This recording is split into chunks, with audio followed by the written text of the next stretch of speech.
Duty के दौरान एक और बीएसएफ जवान की रहस्यमयी परिस्थितियों में मौत हो गई है। आपको बता दें कि जवान की पहचान नदिया जिले के शांतिपुर थाना अंतर्गत हरिपुर ग्राम पंचायत के गोभागार कॉलोनी निवासी अमित हलदार के रूप में की गई है। वर्तमान समय में वह राजस्थान में तैनात था और शनिवार रात उसका शव उसके घर पहुंचेगा। इलाके में पहले से ही शोक की लहर दौड़ गई है। मिली जानकारी के अनुसार करीब 12 साल पहले अमित ने बीएसएफ में कमांडर के रूप में सेवा ज्वाइन की थी। उसकी पहली पोस्टिंग ट्रेनिंग के दौरान कृष्णनगर सीमागर में हुई थी। बाद में वह बनगांव की बैरक में, फिर कश्मीर और अंत में राजस्थान में तैनात रहा। लगभग 10 साल पहले उसने शादी की थी और उसकी एक 7 साल की बेटी है। बता दें कि पिछले शुक्रवार को अमित की पत्नी ने परिवार को फोन कर जानकारी दी कि अमित ने जहर खाकर आत्महत्या की कोशिश की है। इसके बाद उसे एक स्थानीय निजी अस्पताल में भर्ती कराया गया, जहां वह एक सप्ताह तक इलाज के बाद चल बसा। परिवार को मौत की खबर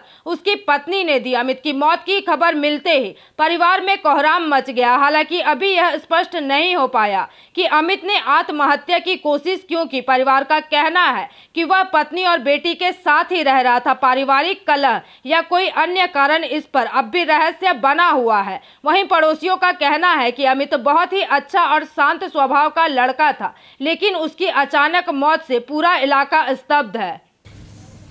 আমি তো সঠিক খবর শুনলাম বিষ খাইছে। এখন ওদের কি হয়েছে, স্বামী স্ত্রী থাকে, আর তো কেউ থাকে না সেখানে। আচ্ছা, এখন বৌমা বলেছে বিষ খাইছে, তাই আমরা জানছি। আচ্ছা, ওখানে ওখানে স্বামী স্ত্রী থাকতো ওরা দুজনে। কত বছর আগে চাকরি পেয়েছিল? কত বছর? 10 বছর। ওর কোনো ছেলে সন্তান এখনো? একটা মেয়ে আছে। ওনাকেই বলতে দিন। কিসে চাকরি করে উনি? বিএসএফ। কত বছর আগে পেয়েছিল চাকরি? 10 বছর হয়ে যাবে চাকরি পেয়েছিল। 12 বছর হচ্ছে। স্ত্রী নিয়ে কি ওখানেই থাকতো? কোথায় থাকতো? রাজস্থানে। আচ্ছা, কি কারণে এরকম? 12টা বাজে, 12:30 বাজে। এবার বিষ খাইছে কখন আমি জিজ্ঞেস করলাম, ফোন করলো যে এরকম অমিত বিষ খেয়েছে। আমি কেন বিষ খেলো? আমার সঙ্গে একটু অশান্তি ঝামেলা হয়েছে, তাই নিয়ে রাত তখন 12:30 বাজে ফোন আসলো, এরকম বিষ খেয়েছে। কোথায় নিয়ে গিয়েছে? ও বাড়ি আছে। বলছে না, হাসপাতালে নিয়ে গিয়েছে, ওয়াশ করেছে। তা বলছে এখন কেমন? বলছে এখন ও মানে অজ্ঞানের অবস্থায় পড়ে আছে, কথাবার্তা বলছে না। আর তোমাদের কি হয়েছে? এত রাত্রি ফোন পেলে কি করেন? ওরা বিষ খাইলো।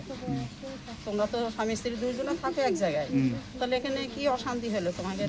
বলছে কিছুই না, কিসের জন্য যে খাইলো, মদ খেয়ে এসেছিল, এসে আমার সঙ্গে একটু আবল তাবল বললো। আমি বললাম যে করো না, চুপচাপ যায় শুই থাকো। তারপর তো ওদের যে কি হয়েছে অত রাত পুরো তো আমাকে বৌমার সাথে কথা হয়। Bureau report, PVTV news.